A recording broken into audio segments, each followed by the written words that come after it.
Hey YouTube, welcome back. I got a great comment that I think the only way I can answer is really with a video. And that question is, after placing gauze in the corner of the bag and sucking the air out, can you heat seal the bag and then possibly reuse the food saver? So I think this is a great question. If I understand this correctly, the question is, once I cut off the bag because I've sealed off a portion on the bottom and used it for something, what can I reuse this? And the answer to that is absolutely yes, you can reuse it. Let me show you how you do that. Okay, let's take a quick look at this, and as a teaser to an upcoming video, I'm going to seal this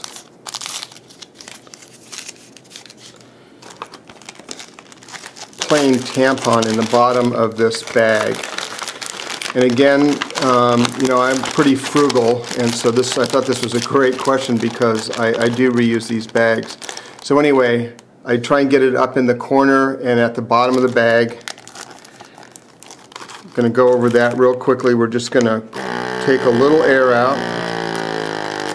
Once it gets to that point, I don't take it all the way down. I can kind of manipulate this get it right at that corner.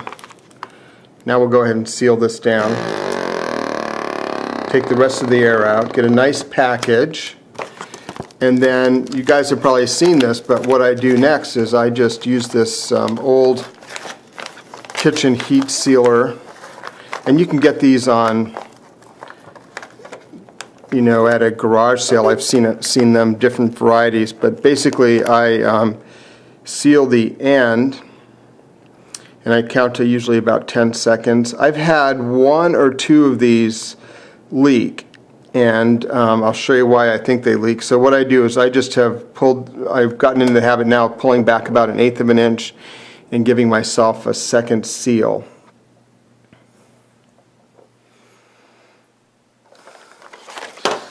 And I think the problem is if you get a little wrinkle and you seal across the wrinkle, you can actually leak through that wrinkle, and I think that's where the problem lies.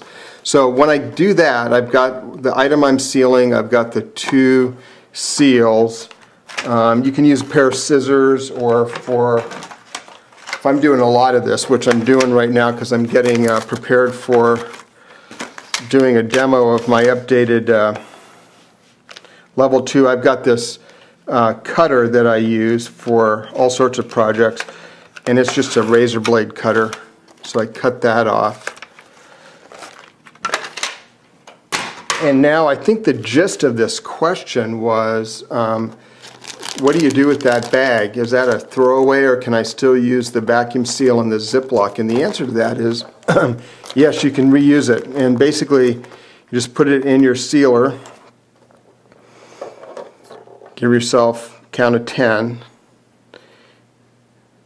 and just for redundancy, I think I like to put 2 seals on just so I don't have any problems. I'm going to just seal that one more time, then I'll give you a quick demo that works pretty good. Okay, there's the second seal. We'll get this guy out of the way, and let's take that item that we just sealed. I don't have a pair of scissors, but we'll just zap off the end real quick. Pop that out. And I think you'll see that you can keep using this until you don't have any more bag left. So I'm going to put that down at the bottom corner again. Alright, so just going to seal that down. I draw just a little bit of a vacuum, and then take the rest of the air out. And I think you'll see that you can keep going until you have no more bag left. So,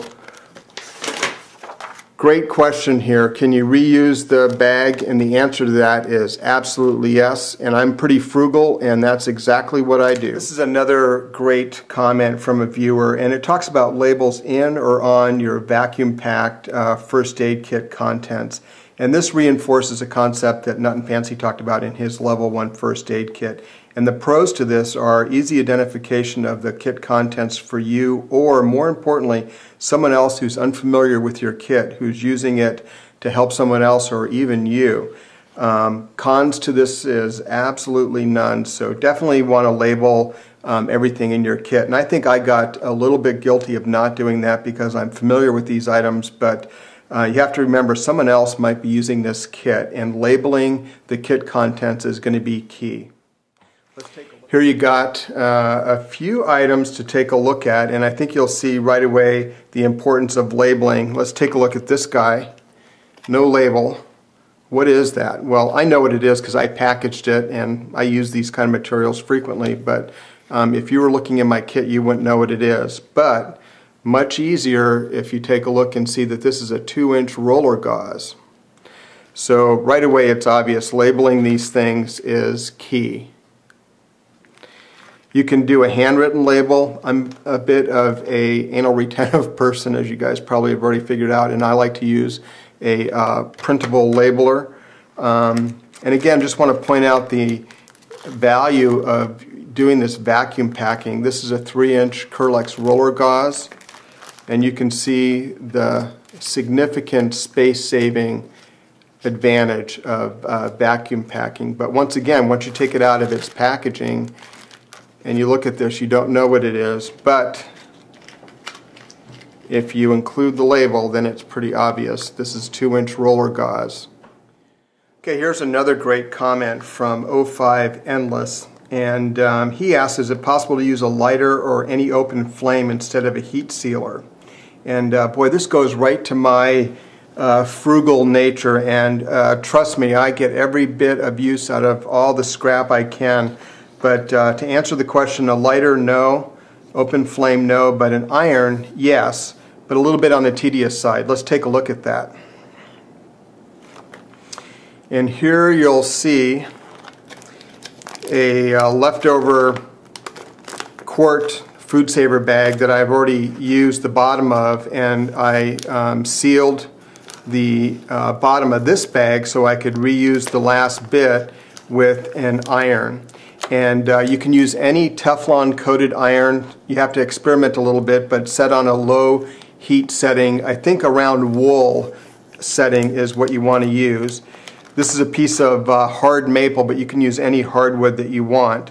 And I didn't bring my wife's iron out, but this is another little iron that I use out in my shop for gilding.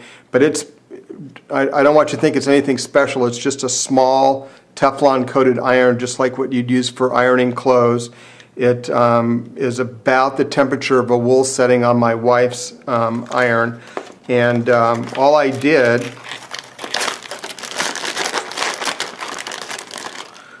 I took the leftover bag from that last video, and I've done this before just to get a little better seal on some of the smaller items that I've been sealing up. But basically, once it got up to heat, I just counted to 10, counted to 10, counted to 10, and completed the seal. Waited about 20 seconds and then started from this end, count to 10, count to 10, count to 10, complete the seal. And it gave me a good inch seal on the bottom of this bag. And just to show you that I'm honest about this, it works. But to be honest, it's a little tedious, so it all depends upon how you want to use your time. But there